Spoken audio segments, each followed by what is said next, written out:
A reading from the Holy Gospel according to Mark, chapter 6, verses 17 to 29. The passage is taken from the Message version of the Bible. Herod was the one who had ordered the arrest of John, put him in chains, and sent him to prison at the nagging of Herodias, his brother Philip's wife.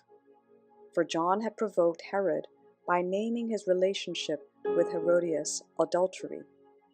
Herodias, smoldering with hate, wanted to kill him, but didn't dare because Herod was in awe of John. Convinced that he was a holy man, he gave him special treatment. Whenever he listened to him, he was miserable with guilt, and yet he couldn't stay away. Something in John kept pulling him back. But a portentous day arrived when Herod threw a birthday party, inviting all the brass and blue bloods in Galilee. Herodias' daughter entered the banquet hall and danced for the guest. She charmed Herod and the guests. The king said to the girl, "Ask me anything, I'll give you anything you want." Carried away, he kept on. "I swear, I'll split my kingdom with you if you say so." She went back to her mother and said, "What should I ask for?" "Ask for the head of John the Baptizer." Excited, she ran back to the king and said, "I want the head of John the Baptizer served up on a platter, and I want it now." That sobered the king up fast. But, unwilling to lose face with his guests, he caved in and let her have her wish. The king sent the executioner off to the prison with orders to bring back John's head.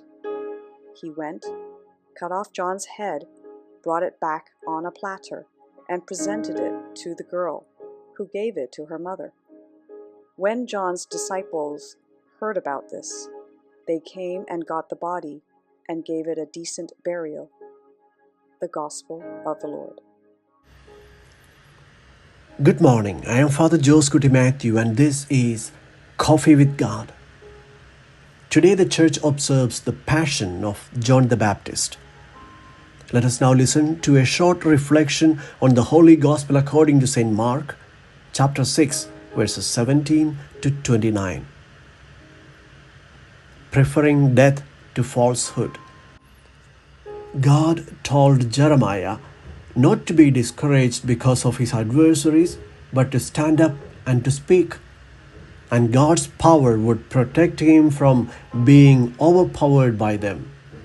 Similarly, John emerged in the wilderness, proclaiming the truth and calling for repentance. Faithful to his prophetic mission, he did not fear those who sought to silence him, but instead brought his voice of truth even to the king's doorstep. John's immutable convictions are valuable lessons for us. Living in the desert shaped John's spirituality, instilling in him qualities of depth, integrity, and courage. Throughout his life, he exemplified his prophetic calling through his profound prayer life, asceticism, and unwavering conviction in his purpose. No wonder he preferred death to falsehood. The irony in Herod's killing of John the Baptist lies in the fact that Herod possessed power but lived in fear. He had authority but lacked options. John, on the contrary, was imprisoned but remained free. He was in chains but still had choices. Here we are today, thousands of years later, and thousands of miles away, honoring the greatness of John the Baptist. Each person in this world has a mission to fulfill. Some of us compromise our values or moral standards because we fear failures, losing face, or consequences. Taking God and one's faith seriously and choosing holiness far outweighs any good or pleasure is the way John the Baptist courageously walked.